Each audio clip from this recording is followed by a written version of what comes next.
সম্মানিত উপস্থিতি, আজকে 6 ডিসেম্বর মুসলিমদের জন্য অত্যন্ত দুঃখের একটি দিন বলা যেতে পারে। এজন্য যে 1992 সালের 6 ডিসেম্বর ভারতের যে ঐতিহাসিক বাবরি মসজিদ, সেই মসজিদকে উগ্র হিন্দুরা শহীদ করে দিয়েছিল, একদম গুড়িয়ে দিয়ে ধ্বংস করে দিয়েছিল। শুধু যে তারা মসজিদকে ধ্বংসই করেছে তা নয়, বরং রাষ্ট্রীয় পৃষ্ঠপোষকতায় ওই মসজিদের জায়গায় রাম মন্দির প্রতিষ্ঠা করা হয়েছে। ব্যাপারটা এরকম নয় যে কিছু উগ্র হিন্দুরা মসজিদটা ধ্বংস করেছে, সরকার এটাকে সমর্থন করে নাই, দুঃখ প্রকাশ করেছে, পরবর্তীতে আবার মুসলিমদেরকে একটা মসজিদ নির্মাণ করে দিয়েছে। এরকম যদি হতো ব্যাপারটা, তাহলে আমরা ভিন্নভাবে ব্যাপারটাকে চিন্তা করতাম, বিশ্লেষণ করতাম। কিন্তু না, বলা যেতে পারে এক প্রকার রাষ্ট্রীয় মদদে মসজিদ ভেঙ্গে আবার ওই রাষ্ট্রীয় মদদেই, রাষ্ট্রীয় উদ্যোগেই, নরেন্দ্র মোদীর উদ্যোগে সেখানে রাম মন্দির প্রতিষ্ঠা করে, আগে যেখানে নামাজ হতো, কোরআন তেলাওয়াত হতো, ইবাদত বন্দিগি হতো আল্লাহর, সেখানে এখন গান বাজনা হয়, মূর্তি পূজা হয়। বলি নাউজুবিল্লাহ। সত্য তো, ঘটনা তো আমাদের সবার জানা। এই বছরই তো জানুয়ারির 21 তারিখে শুভ উদ্বোধন, তথাকথিত শুভ উদ্বোধন করা হয় রাম মন্দিরের। স্বয়ং মোদি ছিল সেখানে। আপনারা অনেকে জানেন কি না আমি জানি না, ভারতে যে বর্তমান যে সরকার ক্ষমতায় আছে, এটা কিন্তু একটা ধর্মভিত্তিক দল। মানে রাষ্ট্রের মধ্যে অনেক ধরনের দল থাকে না, সেকুলার দল থাকে, ধর্মীয় দল থাকে। বাংলাদেশে যেরকম ধর্মীয় দল আছে, ধর্মীয় দলের বাহিরেও আছে। তো ভারতে বর্তমানে একটি ধর্মীয় দল রাষ্ট্রীয় ক্ষমতায় টানা 3 বার, এবং জনগণের ভোটে। সেটা সমস্যা নয়, জনগণ যাকে চাইবে তাকে দিবে। কিন্তু ভারতের জনগণ তারা একটা ধর্মীয় দলকে বেছে নিয়ে টানা 3 বার জিতিয়ে মুসলিমদের বিরুদ্ধে একের পর এক নির্যাতন, নিষ্পেষণ করেই যাচ্ছে। মোদি তো সেই ব্যক্তি, তার ইতিহাস কিন্তু ভালো নয়। এই 1992 সালের যে বাবরি মসজিদকে শহীদ করা হয়েছিল, সেখানেও অনেকে বলে থাকেন মোদির বয়স আরও কম ছিল, সেও ভাঙ্গার নেতৃত্ব দিয়েছিল। সেটা পরিষ্কার এখন পর্যন্ত আমি না জানলেও এটা তো সত্য, এটা তো দিবালোকের ন্যায় স্পষ্ট যে সবাই জানে, ভারতের গুজরাটে 2002 সালের যে একটা দাঙ্গা লেগেছিল, যেখানে হাজার হাজার মুসলিমকে হত্যা করা হয়েছিল, সেই হত্যাকাণ্ডের মাস্টার মাইন্ড হচ্ছে মোদি। এটা সবাই জানে, সারা পৃথিবীবাসী জানে।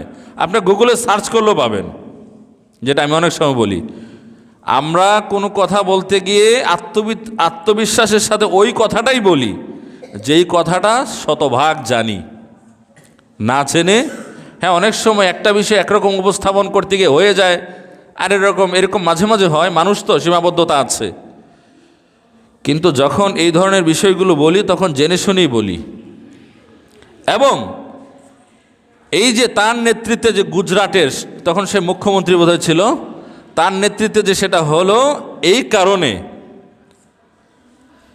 আমেরিকা মোদির বিরুদ্ধে স্যাংশন দিয়েছিল। মোদি প্রধানমন্ত্রী হওয়ার আগ পর্যন্ত সেই স্যাংশনটা বলবৎ ছিল, নিষেধাজ্ঞা। অর্থাৎ মোদি যেন কোনোভাবেই আমেরিকায় প্রবেশ করতে না পারে। কিন্তু যখন প্রধানমন্ত্রী হলো, এত বড় একটা দেশ, শক্তিমত্তাও আছে, জনসংখ্যা বেশি, তাদেরকে তো আর অস্বীকার করে চলা যায় না। আমরাও তো অস্বীকার করার কথা বলি না। আমাদের প্রতিবেশী, আপনি অনেক কিছু বদল করতে পারবেন, কিন্তু প্রতিবেশী বদল করতে পারবেন না। এজন্য অনেকে রসিকতা করে বলে স্ত্রী বদল করা যায়, পছন্দ না হলে, মিলতাল না হলে বিচ্ছেদ ঘটিয়ে স্ত্রী বদল করা যায়, কিন্তু প্রতিবেশী বদল করা যায় না, ওইটা জমিনের, এটা আছেই জাগাত, এটা বদল হবে না। তো কোনো প্রতিবেশীর সাথে বাংলাদেশের সম্পর্ক খারাপ থাকুক সেটা আমরা কোনোভাবেই চাইতে পারি না, কিন্তু আমরা তাদের যেই কার্যক্রমগুলো ইদানিং দেখছি, আপনারা যারা জানেন না তাদের কাছে কথাগুলো অতিরঞ্জন মনে হবে, অনেকের কাছে এরকমও মনে হবে এগুলো বলার দরকার কি, কিন্তু আমরা তো ধর্মীয় কথা বললে এগুলো এসে যায়। কিন্তু যারা জানেন কি হচ্ছে তাদের কাছে বরং মনে হবে আমি সব কথা বলছি না, ইচ্ছা করে অনেক কথা এড়িয়ে যাচ্ছি।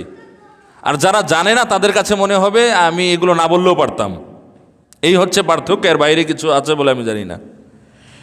বাংলাদেশের বিরুদ্ধে এত জিঘাংসা করা হচ্ছে, সেখানে রাষ্ট্রীয় মদদে টেলিভিশনে একজনকে এনে হাজির করা হচ্ছে, হাতে ব্যান্ডেজ, কপালে ব্যান্ডেজ। সে বলছে বাংলাদেশে হিন্দু পরিচয় দিলেই নাকি রাস্তাঘাটে নির্মমভাবে প্রহার করা হচ্ছে, হত্যাযজ্ঞ চালানো হচ্ছে, সিঁদুর পরে নাকি নারীরা রাস্তা বেরই হতে পারে না। কোথায় এটা? আমাদের আশেপাশে তো হিন্দু আছে, বাংলাদেশের অনেক মাদ্রাসা আছে, যেই মাদ্রাসার আশেপাশে হিন্দুদের অভাব নাই। যুগের পর যুগ চলে যাচ্ছে, একটা নেতিবাচক ঘটনা পর্যন্ত ঘটে নাই। তাঁতিবাজার অধিকাংশ হচ্ছে হিন্দু, মাদ্রাসা আছে একটা বড় মাদ্রাসা, কোনোদিন একটা অনাকাঙ্ক্ষিত ঘটনা ঘটে নাই। বরিশাল একটা মাদ্রাসা আমি পড়েছিলাম, চরমনাই মাদ্রাসা, অনেক ধরনের মাদ্রাসা আমি পড়েছি। তো ওই এলাকার অসংখ্য মানুষ হচ্ছে হিন্দু, কোনোদিন একটা খারাপ কোনো পরিস্থিতির দিকে যায় নাই মুসলিমদের সাথে। এই যে আমাদের সামনে যে মাদ্রাসা আছে বাগপাড়া মাদ্রাসা, এর আশেপাশেও হিন্দুরা আছে। ধর্মীয় কারণে যদি দাঙ্গা হতো বা মারামারি হতো বা কাউকে মারতো, ধর্মের প্রতি তো সবচাইতে বেশি আবেগ হচ্ছে মাদ্রাসার শিক্ষক, মসজিদের ইমামদের, নিয়মিত মুসল্লি যারা তাদের। এরাই যখন এইসব বিষয়ে বলে যে না হিন্দুদেরকে আক্রমণ করা যাবে না, সাম্প্রদায়িক সম্প্রীতি বজায় রাখতে হবে, তাহলে কে বা কারা মারছে? এগুলো ভুয়া, দু একটা বিচ্ছিন্ন ঘটনা, তাও সেটা হয়তো বা রাজনৈতিক, যদিও সেটাও আমরা কামনা করি না। অথবা চোর চুরি করেছে, ছিনতাইকারী ছিনতাই করেছে, ডাকাত ডাকাতি করেছে, পুলিশের নিষ্ক্রিয়তাকে বুঝি করেছে। পুলিশ যখন অ্যাক্টিভ থাকে না তখন তো দুর্বৃত্তরা অনেক কিছুই করে। কিন্তু হিন্দুদের সাথে কোনো রকম কোনো ঘটনা ঘটলে সেটাকে তারা সাম্প্রদায়িক রূপ দেওয়ার চেষ্টা করে। কত শিক্ষককে কত ছাত্র হেনস্থা করে বের করে দিল, এটা তো আমরা একবারও সমর্থন করি নাই। আমি তো এখানেই এটাকে নিন্দা করেছি কমপক্ষে 2 বার। আমার কাছে এটা ভালো লাগে নাই। কেন ভালো লাগে নাই? অনেকে, আমি যখন এটা বললাম, লেখালেখিও করলাম, অনেকে বলল তারা তো অমুক অমুক। আমি বলছি না, অমুক অমুক না। কথা হচ্ছে অপরাধী ব্যাপারটা হচ্ছে আপেক্ষিক। এটার নিয়ন্ত্রণ যদি ছাত্রদের কাছে দেওয়া হয়, তখন যার যাকে ভালো লাগবে না সে শিক্ষককে একটা ট্যাগ দিয়ে বের করে দিবে। জিনিসটা এত ইজি হলে হয় না। আর একজন শিক্ষক, সম্মানিত শিক্ষক, সেই যেই ধর্মেরই হোক, যেই মতাদর্শেরই হোক, তার ছাত্রদের কাছ থেকে হেনস্থা হয়ে, অপমান হয়ে তার প্রিয় শিক্ষাঙ্গন ত্যাগ করবে কান্না করে, এটা কোনোদিন সুস্থ বিবেকবান মানুষ কামনা করতে পারে না। এটা উচিত নয়। আর শিক্ষকদেরকে, ইমামদেরকে যারা সম্মান দিতে জানে না, কোনোদিন তারা নিজেরাও সম্মান পায় না, নিজেরাও কোনোদিন স্বস্তির মধ্যেও থাকতে পারে না। এটা প্রমাণিত সত্য।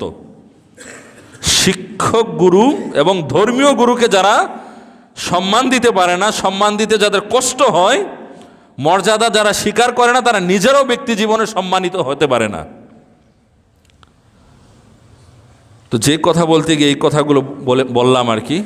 প্রচুর প্রপাগান্ডা চালানো হচ্ছে রাষ্ট্রীয় মদদে, এত বেশি প্রপাগান্ডা চালানো হচ্ছে যে আপনারা এগুলো দেখলে সহ্য করতে পারবেন। আমি তো দেখি এখানে নাকি হিন্দু পরিচয় দিলে একদম তার কোনো রক্ষা নাই, কোথায় সেটা? অথচ ভারতের অবস্থা আমরা জানি। বাংলাদেশে যখন ঈদ আসে, কোরবানির ঈদ, রোজার ঈদ, ঈদ মানে তো আনন্দ, বাংলাদেশের মুসলিমরা আনন্দ করে। ওই ঈদের দিন, কোরবানির ঈদের দিন, ভারতের মুসলিমদের আতঙ্কে কাটে। ফ্রিজে গরুর গোশত আছে এটা বলে হত্যা তারা জায়েজ করে ফেলেছে, অসংখ্য মুসলিমদেরকে হত্যা করেছে। এই হচ্ছে ভারত। সেখানে মুসলিমদের জনসংখ্যা রাষ্ট্রীয় গণনা অনুসারে 15%-এর বেশি, 16-17 না কত। কিন্তু গবেষকরা বলে থাকেন, তারা দাবি করে থাকেন এটা আসলে 25% মতো হবে। ওইটা রাষ্ট্রীয়ভাবে স্বীকার করা হয় না। কিন্তু সরকারি চাকুরিতে মুসলিমদের জনসংখ্যা মাত্র 1% বা 2%। মুসলিমদেরকে শিক্ষায় দীক্ষায় বিভিন্নভাবে তাদেরকে পিছনে রেখে দিয়ে সরকারি চাকরি থেকে বঞ্চিত করে রাখা হয়। আর বাংলাদেশে হিন্দু কত পার্সেন্ট? 9%। সরকারি চাকরি দেখেন 30 থেকে 35% হচ্ছে হিন্দুদের দখলে। বাংলাদেশের মুসলিমরা তো কখনই হিন্দুদেরকে ধর্মের কারণে নির্যাতন করেছে, নিষ্পেষণ করেছে ইতিহাস নাই। দু একটা বিচ্ছিন্ন ঘটনা থাকতে পারে। গত 2-3 দিন আগে সুনামগঞ্জের একটা ঘটনা ঘটল। এক হিন্দু ছেলে কোরআন শরীফের উপরে পা রেখে ফেসবুকে লাইভে গিয়েছে। একটা মুসলিম দেশ, সে জানে এই ঘৃণ্য কর্মকাণ্ডটা করলে সচেতন মুসলিম সমাজ হয়তো বা আইন হাতে তুলে নেবে না। তারা বুঝতে পারবে যে তারা চাচ্ছে আইন হাতে তুলে নেক, একটা ঘটনা ঘটুক। কিন্তু সচেতন মুসলিমরা নিজের হাতে আইন তুলে নেবে না, এই জন্য যে তাহলে তাদের হাতে বয়ান চলে যাবে, তারা আইনের হাতে তুলে দিতে পারে। সচেতন মুসলিমরা কিছু করে নাই। কিন্তু অনেক মুসলিম আছে, তারা হয়তো বা 5 ওয়াক্ত সালাত পড়ে না, রোজাও রাখে না ওইভাবে, কিন্তু ধর্মের প্রতি তাদের মায়া মহব্বত আছে। কোরআনের উপর পা রেখে যখন কেউ ফেসবুক লাইভে যায়, সেটাকে সহ্য করার মতো? কোনো মুসলিমকে কখনো দেখেছেন কোনো ইমামকে, মাদ্রাসার ছাত্রকে খ্রিস্টানদের ধর্মগ্রন্থের উপর পা রেখে লাইভে গিয়েছে? কখনো দেখেছেন কি না? কিন্তু কোরআনকে অপমান করার দৃশ্য কিন্তু সারা পৃথিবীতে পাবেন। টয়লেটে ফেলে দেওয়া, ডাস্টবিনে ফেলে দেওয়া, প্রস্রাব করে দেওয়া, নাউজুবিল্লাহ, পা রেখে লাইভে যাওয়া। কিন্তু আমরা তো কোনো দিন হিন্দুদের ধর্মগ্রন্থের উপর এরকম কোনো তাদেরকে কষ্ট দেওয়ার জন্য বা যেভাবেই হোক, এই ধরনের ইতিহাস কিন্তু আমাদের নেই, কেউ দেখাতে পারবে না ইনশাআল্লাহ। তারপরেও দিন শেষে আমরা নাকি সাম্প্রদায়িক, এখানে নাকি হিন্দুরা একদমই স্বস্তিতে থাকতে পারছে না, ধ্বংসযজ্ঞ চালানো হচ্ছে। বড় বড় মহাসমাবেশ যে করলো হিন্দুরা, সাংবাদিকরা গিয়ে প্রশ্ন করলো, তোমার কি হয়েছে, তোমার বাড়িতে বলো। যে আমার বাড়িতে হয় নাই। কার বাড়িতে হয়েছে? তোমার এলাকায়? সে বলছে যে না, আমার এলাকায় না, ও আরেক এলাকায়। ওইখানে গিয়ে জিজ্ঞেস করলে যে আরেক এলাকায়। এই হচ্ছে কাহিনী, বুঝতে পারছেন? মুসলিমদেরকে অবশ্যই সচেতন হতে হবে, বিভিন্ন মতপার্থক্য বাদ দিয়ে ঐক্যবদ্ধ থাকতে হবে। আমরা ভিন্ন ধর্মাবলম্বীদেরকে ঘৃণা করি না, তাদের অধিকারকে বিশ্বাস করি। তারা কষ্টের মধ্যে থাকুক, নির্যাতনের শিকার হোক, সেটা আমরা কখনোই চাই না। বাংলাদেশ একটা ছোট্ট দেশ। বাংলাদেশের কোনো প্রান্তে যদি ব্যাপার এরকম থাকতো যে হিন্দু বের হলেই তাকে হত্যা করার জন্য মুসলিমরা উদ্গ্রীব হয়ে যায়, নির্যাতন করার চেষ্টা করে, নিপীড়ন করার চেষ্টা করে, ক্যাম্পাস থেকে বের করে দেয়, এরকম যদি ব্যাপারটা হতো, তার আসর, তার প্রভাব আমাদের মধ্যেও পড়তো। আমরাও কিছু না কিছু ওই তাদের মতো না হলে কমপক্ষে কিছু হলে উদ্যোগ নিতাম। অথচ আমরা জানিই না এগুলো কিছু। এগুলো এত বেশি রাষ্ট্রীয় মদদে প্রপাগান্ডা চালানো হয় যে মানে আপনি সহ্য করতে পারবেন না। কারো যদি এগুলো জানা না থাকে তাহলে আমার সাথে একটু দেখা করেন, একটু দেখাবো, তারপরে আপনি বলবেন যে আপনি একটু কম বলেছেন। কেন কম বলেছেন ওদের একটু বলেন তো। এত কিছু ঘটে যাচ্ছে, কেন কম বললেন? প্রিয় হাজিরিন,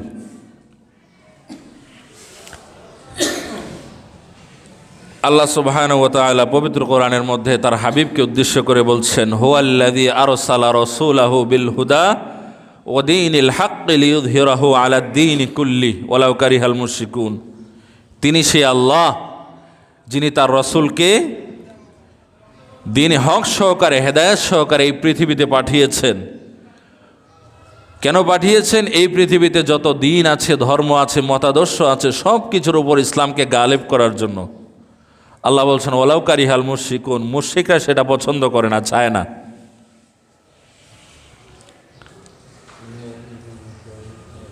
এই যে একজন মুসলিমকে যে নির্মমভাবে হত্যা করা হলো, তারপরেও কিন্তু প্রপাগান্ডা চলছে।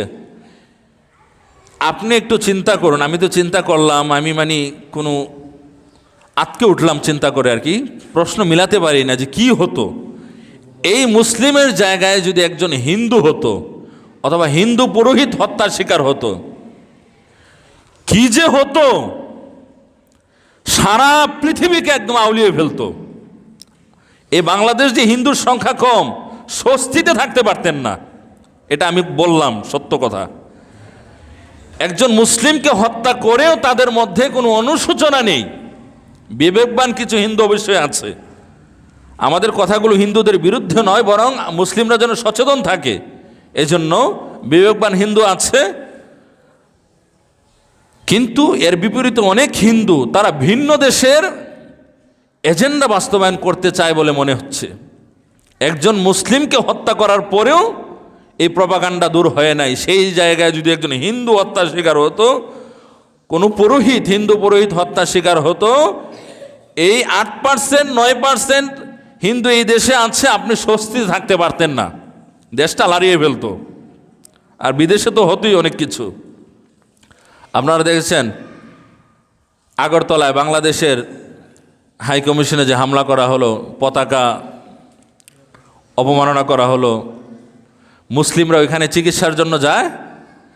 কিসের দলমত? আপনাকে দলও জিজ্ঞেস করবে না কোন দলের সমর্থক আপনি, বাংলাদেশ থেকে এসেছেন এটা শুনলেই মারধর।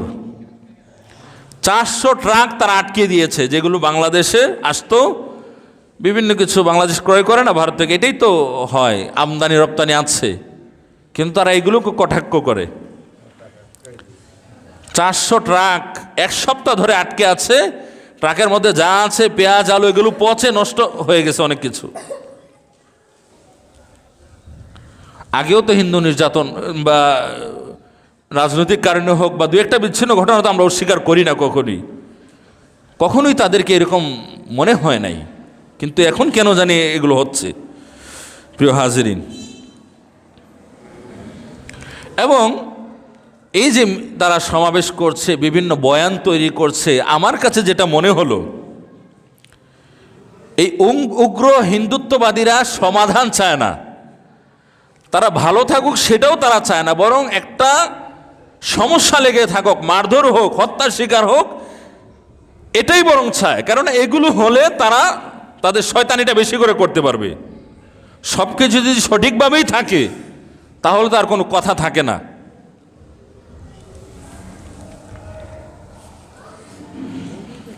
আল্লাহ তাআলা মুসলিমদেরকে সঠিক ভূমিকা রাখার তৌফিক দান করুন, আমরা বলি আল্লাহুম্মা আমিন। বাংলাদেশে কোনো মুসলিম যদি হিন্দু বিরোধী বক্তব্য দেয়, মুসলিম কোনো নেতা, সেটা যেই দলেরই হোক, মন্দিরে আক্রমণ করে, হিন্দু নির্যাতন করে, তাকে মুসলিমরাই ভোট দিবে না, আমরাই তাকে ভোট দেব না, তাকে সমর্থন করব না। তাহলে বাংলাদেশের মুসলিমরা কত লিবারেল, এটা চিন্তা করুন। কোনো দলের নেতা হিন্দুদেরকে নির্যাতন করে, মন্দির ভাঙ্গে, হিন্দু বিদ্বেষী বক্তব্য দেয়, সে নির্বাচনে দাঁড়ালে পাশ করবে বলে মনে হয় না। এত লিবারেল চিন্তা বাংলাদেশের মুসলিমরা করে। আর ভারতে ভোট পাওয়ার জন্য মুসলিম নির্যাতন যে যত বেশি করবে, যত মুসলিম হত্যা করবে, তার জনপ্রিয়তা তত বেশি। এই জন্য ভোটের আগে এগুলো করা হয়। এই যে রাম মন্দির প্রতিষ্ঠা করা হলো বাবরি মসজিদের জায়গায়, কখন করা হলো? নির্বাচনের কিছুদিন আগে। এটা কেন এই সময় করলো? সে জানে এই সময় এটা করলে সামনে নির্বাচনে সে জিতবে, জনগণের ভোটেই জিতবে। তাহলে বুঝুন বাংলাদেশের মুসলিমদের মন মানসিকতা কত উদার। কিন্তু মিথ্যাবাদীরা, প্রপাগান্ডিস্টরা, তারা দেখা গেছে একটা ঘটনা ঘটেছে রাজনৈতিক কারণে, যেটা আমরা সমর্থন করি না, কেউ রাজনৈতিক কারণে হয়রানির শিকার হোক, কিন্তু সেটাকেও তারা সাম্প্রদায়িক রূপ দেয়। পুলিশ প্রশাসনের নিষ্ক্রিয়তার সুযোগে একজন ব্যক্তি একজন হিন্দুর কারখানা লুট করলো। কারখানা তো মুসলিমেরও লুট করেছে অনেক মানুষ। হিন্দুর হলে সেটাকে তারা সাম্প্রদায়িক রূপ দেয়, হিন্দু নির্যাতন বলে। কিছু ছাত্র, অবুঝ ছাত্র হয়তোবা তার শিক্ষকদেরকে বের করে দিয়েছে। শিক্ষক অপরাধী হলে ভিন্নভাবে বের করে দেওয়া, বরখাস্ত করা হতে পারে যথাযথ প্রক্রিয়া অনুসরণ করে। কিন্তু ছাত্র শিক্ষকের সাথে খারাপ ব্যবহার করে এরকম করবে, এই অধিকার ছাত্রের নাই। সেটা অসংখ্য মুসলিম শিক্ষককেও বের করে দেওয়া হয়েছে, যদি আমরা সেগুলো সমর্থন করি না। কিন্তু হিন্দুর ক্ষেত্রে সেটা হলেই সাম্প্রদায়িক। যারা বের করেছে তারা হিন্দুর কারণে বের করে নাই, তাদের কোনো কারণে তো পছন্দ না। ঠিক আছে প্রিয় হাজরিন, মুসলিমদেরকে ঐক্যবদ্ধ থাকতে হবে, দল মত ধর্ম বর্ণ নির্বিশেষে। কিছু কমন বিষয়ে অবশ্যই আমাদেরকে ঐক্যবদ্ধ থাকতে হবে। সেটা আল্লাহ তাআলা বলেছেন, ওয়াতাসিমু বিহাবলিল্লাহি জামিআ ওয়ালা তাফাররাকু, তোমরা আল্লাহর রজ্জুকে শক্তভাবে আঁকড়ে ধরো এবং পরস্পর বিচ্ছিন্ন হবে না। বিচ্ছিন্ন হলে, ঐক্যহীন হলে, ঐক্যবদ্ধ না থাকলে তোমরা দুর্বল হয়ে যাবে। এই যে মায়ানমারে রোহিঙ্গাদেরকে কচুর মতো কাটা হয়েছে, নির্মমভাবে হত্যা করা হয়েছে, এখানে হত্যা করার ক্ষেত্রে কে প্রগতিশীল, কে কোন দল করে, কে কোন মাযহাব অনুসরণ করে, রাষ্ট্রের ব্যাপারে কোন মুসলিমের কোন ধারণা, সেগুলো দিকে তারা তাকায় নাই। এরকম অসংখ্য মুসলিমকে কচু কাটা করেছে। অনেক মুসলিম আবার বাংলাদেশে চলে আসতে পেরেছে, যেই মুসলিমরা মুসলিমদের প্রতি ঘৃণা পোষণ করত, রাষ্ট্রের প্রতি তাদের আনুগত্য ছিল, সরকারের প্রতি আনুগত্য ছিল। কিন্তু সেনাবাহিনী যখন হত্যা করলো, দেশের মানুষ যখন মুসলিমদের হত্যা করলো, বের করে দিল, তখন মুসলিমের পরিচয় কি, কে কোন চিন্তা লালন করে, সেদিকে তাকায় নাই। ভিনদেশীরা যদি আমাদের উপর আক্রমণ করে, আমাদেরকে শেষ করে দেওয়ার চেষ্টা করে, তখন কিন্তু দল চাইবে না, কে কোন দল করে না করে, কে মাযহাব মানে কে মানে না, হ্যাঁ, কে কোথায় হাত বাঁধে নামাজে, কে 5 ওয়াক্ত সালাত পড়ে, কে পড়ে না, এগুলোর দিকে তাকাবে না।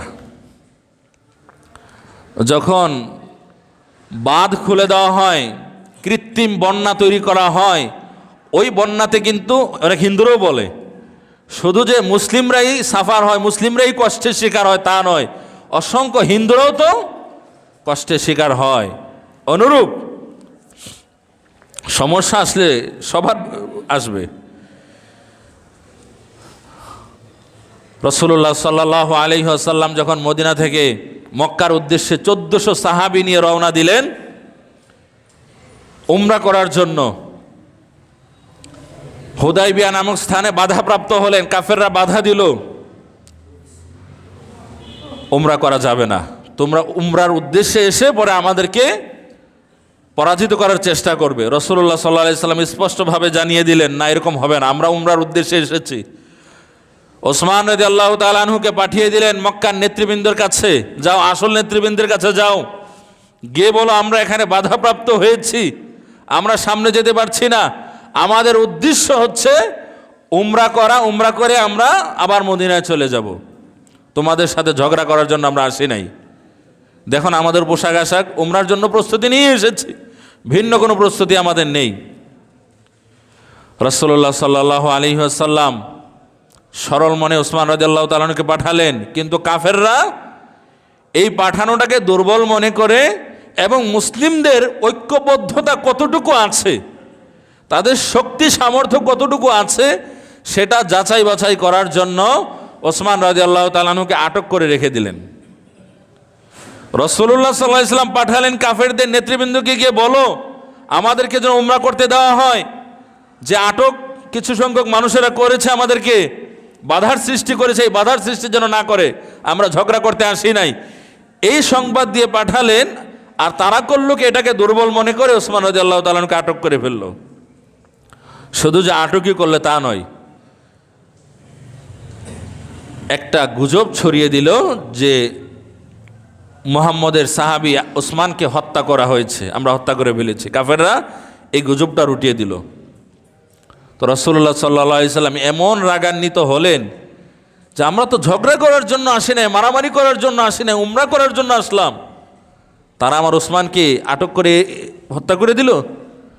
রাসূলুল্লাহ সাল্লাল্লাহু আলাইহি ওয়াসাল্লাম শোয়া বা বসা অবস্থা থেকে তিনি দাঁড়িয়ে অথবা শোয়া অবস্থা থেকে বসে সাহাবীদেরকে ডাক দিলেন, ইয়া আসহাবাস শাজারা, হে গাছের নিচে অবস্থানরত আমার সাহাবীরা, তোমরা অ্যাক্টিভ হও, সক্রিয় হও। যে উসমানকে পাঠিয়েছিলাম কাফেরদের নিকট, সেই উসমানকে তারা আটক করে হত্যা করে ফেলেছে। আমরা তো তাদের সাথে মারামারি করার জন্য আসি নাই, তোমরা আমার কাছে বায়াত হও, শপথ করো, এই উসমান হত্যার বিচার আমরা নেবই নেব। হয় আমরা কাফেরদের সাথে যুদ্ধ করে মারা যাব, শহীদ হব, নচেত তাদেরকে পরাজিত করব। তাদেরকে পরাজিত করার জন্য অবশ্যই আমরা আসি নাই, এসেছিলাম উমরা করার জন্য। এখন যেহেতু তারা এই কাজ করেছে, অবশ্যই অবশ্যই আমরা যুদ্ধ করব। তারা আমাদেরকে দুর্বল মনে করেছে, ঐক্যহীন মনে করেছে। সাহাবীরা সবাই বায়াত করলো, একজনের হাতের উপর আরেকজন হাত রাখলো।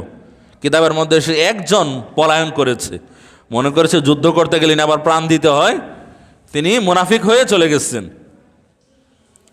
সাহাবীরা বলেছিলেন যে আমরা নবীর কাছে বায়াত হয়েছি, নাহনুল্লাযিনা বায়াউ আলা মুহাম্মাদান, এভাবে আছে যে যতক্ষণ আমাদের দেহে প্রাণ আছে ততক্ষণ আমরা সত্যের জন্য রাসূলের নেতৃত্বে লড়ে যাব। সুবহানাল্লাহ। কাফেরদের গোয়েন্দা তো সেখানে ছিল, তারা জানালো যে মুসলিমরা কিন্তু ঐক্যবদ্ধ হয়ে গিয়েছে, তারা কিন্তু এখন, আগে তাদের যুদ্ধ করার নিয়ত না থাকলেও এখন কিন্তু প্রয়োজনে তারা মরে যাবে, তারপর পিছপা হবে না। তখন তারা বলল, অর্থাৎ কাফেররা বলল যে আমরা ওসমানকে হত্যা করি নাই, তোমাদের শক্তিমত্তা পরীক্ষা করার জন্য, তোমাদের গতিবিধি পরীক্ষা করার জন্য আমরা ওসমানকে আটক করে হত্যার এই গুজব ছড়িয়ে দিয়েছি। তারা ওসমান রাদিয়াল্লাহু তাআলা আনহুকে ছেড়ে দিল। প্রিয় হাজিরিন, ঐক্যবদ্ধতার অনেক গুরুত্ব, এটা পারিবারিক হোক, সামাজিক হোক, রাষ্ট্রীয়ভাবে হোক। ইসলামে এই বিষয়টাকে অনেক গুরুত্ব আরোপ করা হয়েছে। যখনই কোনো জাতি ঐক্যহীন থাকে, সেই জাতিকে পদানত করে রাখা সহজ, এটা যুগে যুগে প্রমাণিত হয়েছে। রাসূলুল্লাহ সাল্লাল্লাহু আলাইহি সাল্লাম যখন রোম সম্রাটের বিরুদ্ধে যুদ্ধ করার জন্য মসজিদে নববীতে সাহাবীদের নাম নিচ্ছিলেন, কে কে যুদ্ধ করবে, সাহাবের একে একে নাম লেখাচ্ছিল। রোমের ওই সম্রাটের গোয়েন্দা তো চারদিকে ছড়িয়ে ছিটিয়ে আছে, তারা দেখছিল এগুলো। মুসলিম নামধারী অনেক মুনাফিকও ছিল। অনেক যুদ্ধ এরকম হয়েছে, মুসলিমরা যুদ্ধ করতে গিয়েছে, মাঝখান থেকে কিছু মুনাফিক চলে এসেছে, তারা যুদ্ধের ব্যাপারে নানা কটু কথা বলেছে, এটা এখন দরকার নাই, কেন এটা হলো না হলো। যেমন কোরআনের একটা আয়াত আছে, আল্লাহ বলছেন ওয়ায়াকুলুল্লাযীনা কাফারু লাউলা নুজিলাস সূরা ওয়ায়াকুলুল্লাযীনা আমানু লাউলা নুজিলাস সূরা, যে তারা বলে যে কেন একটি সূরা নাজিল হয় না, বিধান নাজিল হয় না, ফাইযা উনজিলাস সূরাতুম মুহকামাতুন ওয়া যিকরা ফিহাল কিতাল, যেখানে কিতাল তথা যুদ্ধের বর্ণনা থাকবে, যুদ্ধ করার কথা বলা থাকবে। কেননা ইসলামের শুরুতে আল্লাহ তাআলাও বলেন নাই যে কাফেররা তোমাদেরকে নির্যাতন করলে তোমরা প্রতিশোধ নিবে, যুদ্ধ করার চেষ্টা করবে। তখন বলা হয়েছিল তোমাদেরকে নির্যাতন করলে, নিষ্পেষণ করলে, হেনবল করে রাখার চেষ্টা করলে তোমরা ধৈর্যের সাথে মোকাবেলা করবে, ঝগড়া ফাসাদে লিপ্ত হবে না। এই বিধান যতদিন ছিল, অনেক মুসলিম নামধারী মুনাফিক তারা বলছিল আল্লাহ কেন বলেন না যে তোমাদেরকে নির্যাতন করলে তোমরাও পাল্টা প্রতিরোধ গড়ে তুলবে, এই বিধান আল্লাহ তাআলা দেন না কেন, না দিলে তো আমরা এটা করতে পারি না।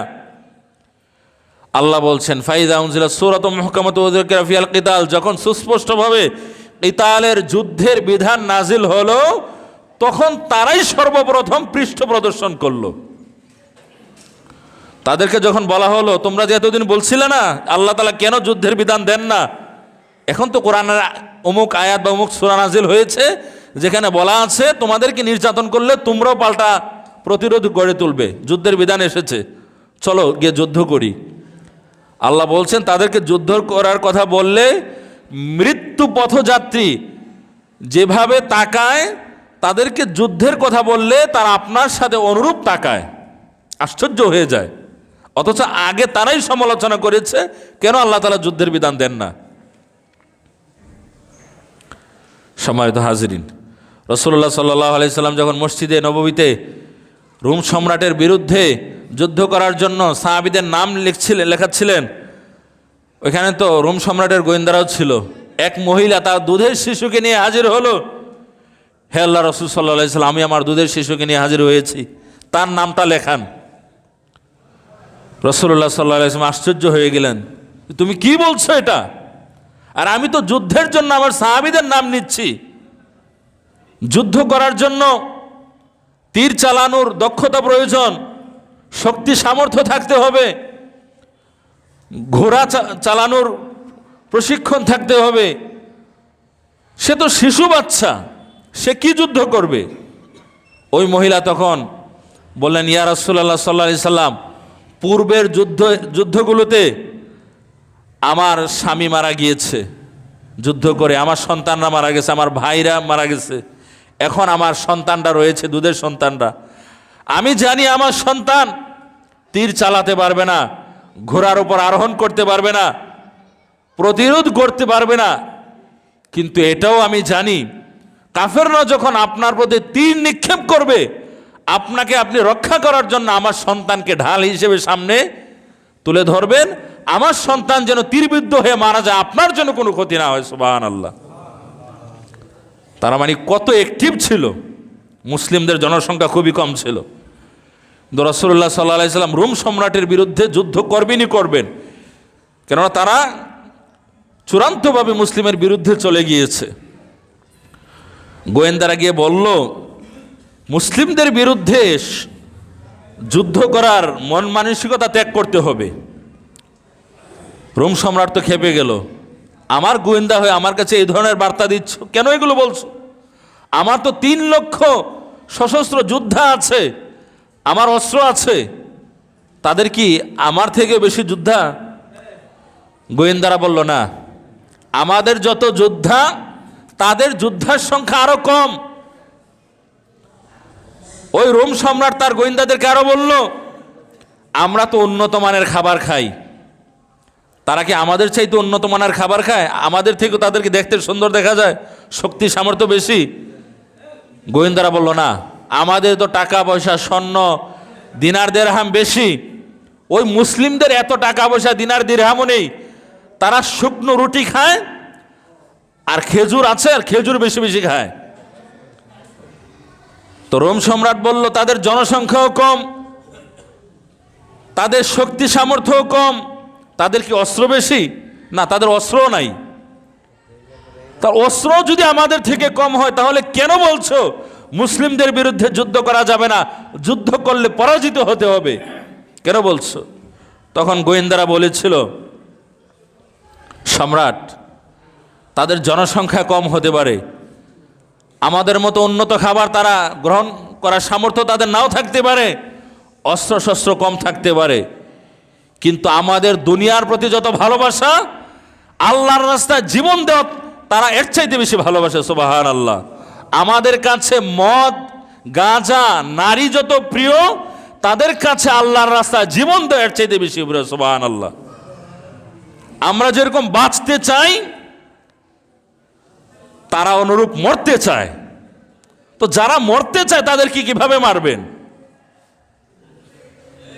তাদের সংখ্যা কম হতে পারে, অস্ত্রশস্ত্র কম হতে পারে, টাকা পয়সা কম থাকতে পারে, কিন্তু তাদের ঈমান বড় বেশি। এরপরে তো তারা পিছু হটে গেল, তারা আর যুদ্ধের কোনো চিন্তাই করলো না। এই হচ্ছে ইসলামের ইতিহাস। তো মুনাফিকদের কথা যে বললাম, অনেক মুনাফিক আছে মুসলিম নামধারী, ওই যুদ্ধের সময় ছিল, আয়াতটা বলতে ভুলে গিয়েছিলাম, এখন বলি। তারা বলল, ফারিহাল মুখাল্লাফুনা মিমা কাদিম খিলাফা রাসূলিল্লাহি ওয়া কারিহু আইজাহিদু বিআমওয়ালিহিম ওয়া আনফুসিহিম ফি সাবিলিল্লাহ। আল্লাহ বলছেন যে তারা রসুলের সাথে যুদ্ধ করার মনস্থির করল না, বরং তারা পিছু টান দিল। এবং এই মুনাফিক নামধারী মুসলিমরা মুসলিম যোদ্ধাদেরকে বলল, ওয়াকালু, তারা বলল, লা তানফিরু ফিল হার, এই গরমের মধ্যে বের হইও না। কত গরম! এই গরমে কিসের যুদ্ধ করবে? খেজুর পাকার মৌসুম, খেজুর খাবে, আরামে ঘুমাবে, এগুলো বাদ দিয়ে কেন যুদ্ধ করছো? আল্লাহ তাআলা তখন আয়াত নাজিল করলেন, কুল নারু জাহান্নাম আসাদ্দু হাররা। হাবিব নবী, আপনি তাদেরকে বলে দেন, দুনিয়ার গরমের কথা বলে তারা যে যুদ্ধ থেকে বিরত থাকার কথা বলছে, জাহান্নামের আগুন এর চাইতে বেশি গরম। এই মুনাফিকি করবে আর জাহান্নামে যাবে, সেটার তেজ আরো বেশি। এজন্যই বলে, আমরা যদি মরার জন্য সবাই ঐক্যবদ্ধ হই, তাহলে কেউ আমাদেরকে মারতে পারবে না। আর বাঁচার জন্য যদি সবাই ঐক্যহীন হই আর ওই কাফের মুশরিকদের সাথে তাল মিলাই, তাহলে ওরা যখন মারবে তখন কিন্তু কেউ বাঁচতে পারবো না। ওরা কিন্তু এত কিছু তাকাবে না, ওরা দেখবে কে মুসলিম। অতএব আমরা যেন কেউ রাজনৈতিক দৃষ্টিকোণ থেকে কাফের নাস্তিকদের ষড়যন্ত্রগুলোকে আমাদের জন্য ইতিবাচক না মনে করি। আমরা কোনো কিছু মোকাবেলা করলে আমরা আমাদের দেশের মুসলিমদেরকে নিয়ে, আমাদের দেশের জনগোষ্ঠী যারা হিন্দু আছে তাদেরকে নিয়ে কি করা যায় না করা যায় সেটা আমরা করতে পারি। কিন্তু ভিনদেশী যাদের আবার এত যে বয়ান, সেগুলো ধর্মের কারণে তারা তাদের ধর্ম থেকে উদ্বুদ্ধ হয়ে মুসলিমদের বিরুদ্ধে এই প্রপাগান্ডা চালাচ্ছে, সেগুলোর বিরুদ্ধে আমাদেরকে অবশ্যই অবস্থান নিতে হবে। বলতে হবে তারা যা বলছে এগুলো মিথ্যা, এগুলো প্রপাগান্ডা। বরং তাদের আচরণ দেখে বোঝা যায় তারাও চায় না দেশে স্থিতিশীলতা থাকুক, সবাই মিলেমিশে থাকুক।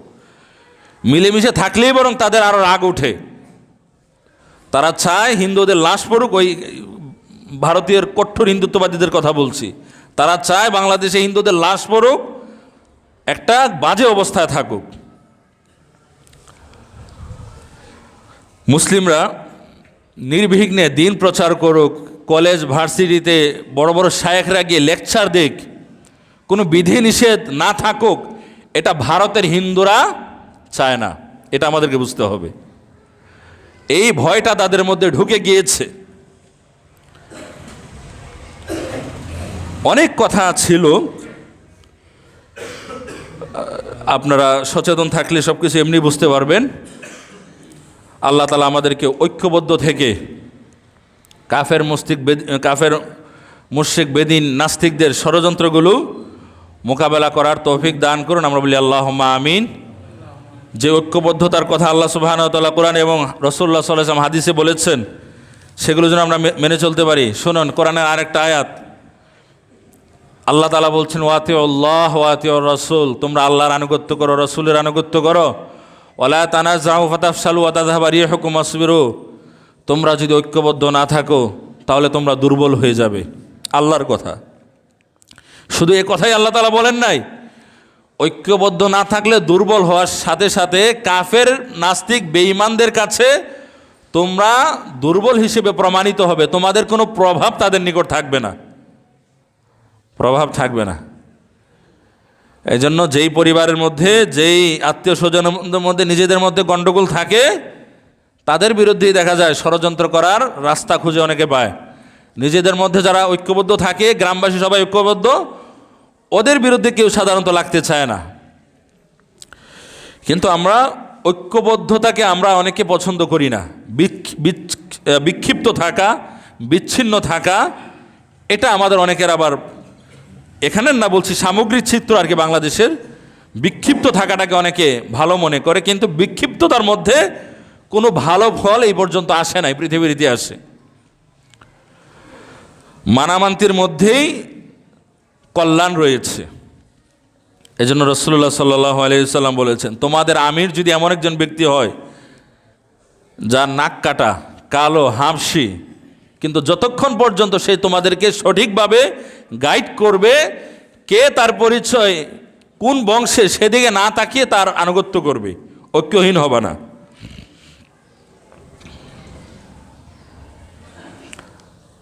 বাংলাদেশের একটা দল আছে, আমাদের অনেকের সাথে তাদের আদর্শিক মিলও নাই, কিন্তু যার যেটা প্রশংসার দিক সেটা তো বলতে হয়, আমরা তো আর নামও বলছি না। 16-17 বছরও তাদের একটা পশম পর্যন্ত কিছু করা সম্ভব হয় নাই। জেল জুলুম অনেক কিছু হয়েছে, কিন্তু কিচ্ছু হয় নাই।